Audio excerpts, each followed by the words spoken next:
Hi there, my name's Steve Jenkins, and I've been asked to give a few thoughts on what I think about the subject of love.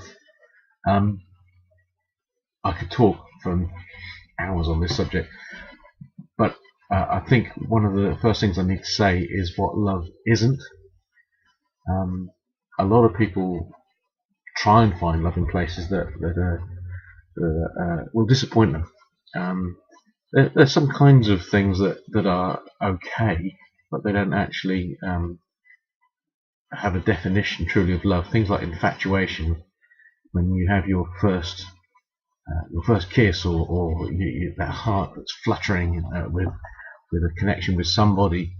Um, but that's a temporary thing. That isn't the kind of stuff that makes relationships last. Infatuation will last just days, minutes, hours sometimes.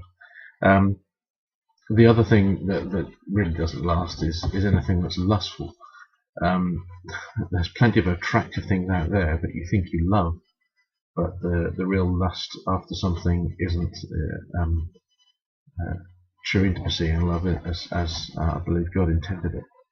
Um, and that's something, unfortunately, that is really common. I read something literally 3 days ago that said that 78% of males between the age of 15 and 35 have seen pornography in the last 30 days. That's lust. That's something that is, I think, damaging.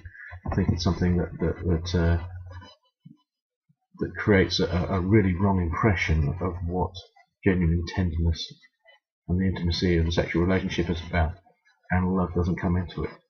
It's purely selfish and dominating and controlling. And that's the other area, is control. Sometimes people feel that they're being loved if they're being in control of something, and actually that's again a selfish thing. It's domination. And these things don't express the real values of what love is.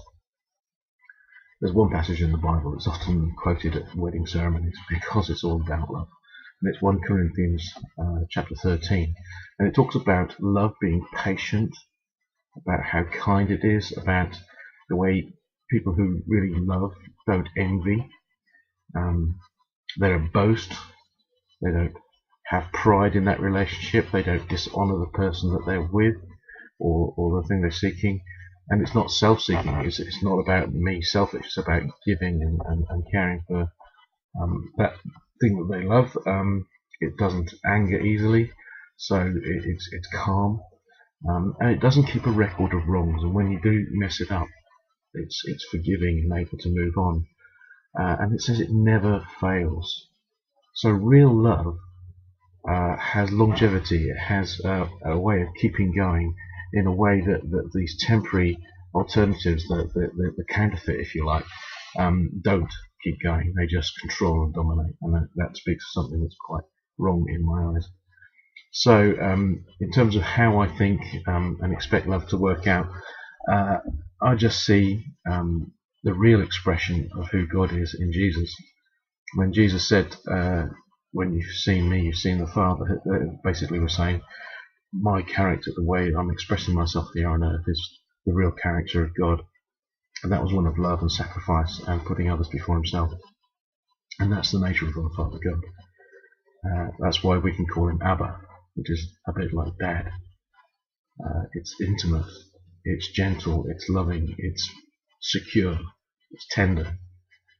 And I think real love is found in that intimate place where you have a relationship with someone who you can completely give yourself in trust and not ever be afraid. For me, intimacy in that place is love. Hope that helps. Thanks, guys.